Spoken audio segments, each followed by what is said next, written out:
Bills Mafia. Today feels like one of those moments where you just sit back and go, okay, this offseason is officially real now. You can feel the shift. You can feel that reset happening. And as a fan who lives and breathes this team, that mix of frustration, curiosity, and cautious hope, yeah, it's all hitting at once right now. Because something happened behind the scenes that might not scream headlines at first glance, but it actually says a lot about where this franchise is headed next. This is one of those moves that tells you how the organization is thinking, how they're planning, and what kind of tone they're setting after everything that just went down. And trust me, depending on how you look at it, this can either calm you down or raise a few eyebrows.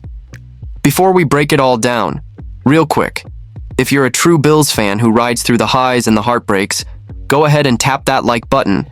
Consider subscribing.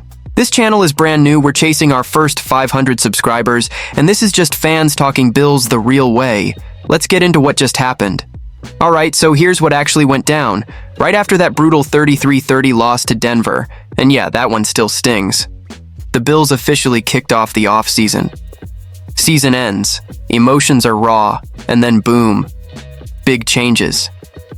The organization moves on from the head coach after 9 seasons, and almost immediately, Buffalo starts locking in depth by signing 12 players to reserve future contracts. And before anyone overreacts, let's be clear, this isn't splashy. This isn't some blockbuster move, but this is how offseason foundations are built. The Bills brought back DT Tommy Akingbissote, LB Jimmy Charlo, OL Travis Clayton, DB Corey Couch, CB MJ Devonshire, RB Frank Gore Jr., WR Stephen Gosnell, WR McCole Hardman Jr., LB Keonta Jenkins, DE Andre Jones Jr., DT Zion Logue, and DB Darrell Porter Jr. Most of these guys? We already know them. They weren't random names pulled out of nowhere.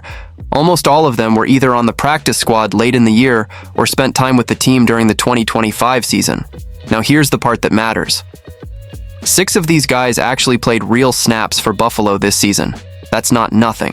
Keonta Jenkins, Zion Logue, Andre Jones Jr., and McCole Hardman Jr. all appeared in 3 games each. Hardman's situation is interesting too. 2 regular season games, and then he actually saw the field in the divisional round loss to Denver. That tells you the staff trusted him enough to activate him when it mattered. Jimmy Chiarlo played 1 game earlier in the year, got released, and ended up on Miami's practice squad. And now he's back. That alone tells you Buffalo liked something they saw and wanted him back in the building. And Frank Gore Jr.? Yeah, that name hits different. He played in both playoff games. As a fan, you can't help but root for that kid. Is he a future star? Who knows? But he runs hard, and that matters when you're talking about depth and culture. Now, also important, not everyone made the cut. Some guys who finished the year on the practice squad did not get reserve future deals. That includes Brandon Codrington, Matthew Wright, Shane Buechel, Matthew Juden, Shaq Lawson, and Christian Wilkerson. That's the quiet part of roster building that people don't talk about. These signings are decisions. Every name on this list means someone else didn't get brought back, and that tells you Buffalo is already shaping what they want this next version of the team to look like. And just to round it out, this wasn't the first move like this either. Buffalo had already signed Nick Broker back on January 13th and kicker Maddox Trujillo on January 6th. So when you add it all up, that's 14 reserve future contracts already locked in. Now let me give you the fan perspective on this. These moves scream evaluation year. New era, new voices coming in, and the front office wants as many familiar, low-risk bodies in the building as possible. These guys are cheap, hungry, and fighting for careers. They're camp competitors. They're preseason grinders. And a few of them? Yeah, a few are absolutely going to stick. Does this fix the roster? No. Does this change the Super Bowl odds tomorrow? No. But this is how you reset a franchise without blowing it up. And as a Bills fan, I actually respect it. Because after everything we've watched, the heartbreaks, the close calls, the pressure of a Super Bowl window that feels tight, this team needs smart, disciplined roster building just as much as it needs stars.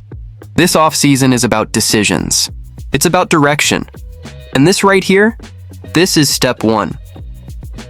So now I want to hear from you. Which of these guys do you think actually sticks? Is there a name on this list you're quietly excited about? Or does this feel like pure depth to you? Drop a comment. Let's talk it out. If you enjoyed this breakdown, hit like.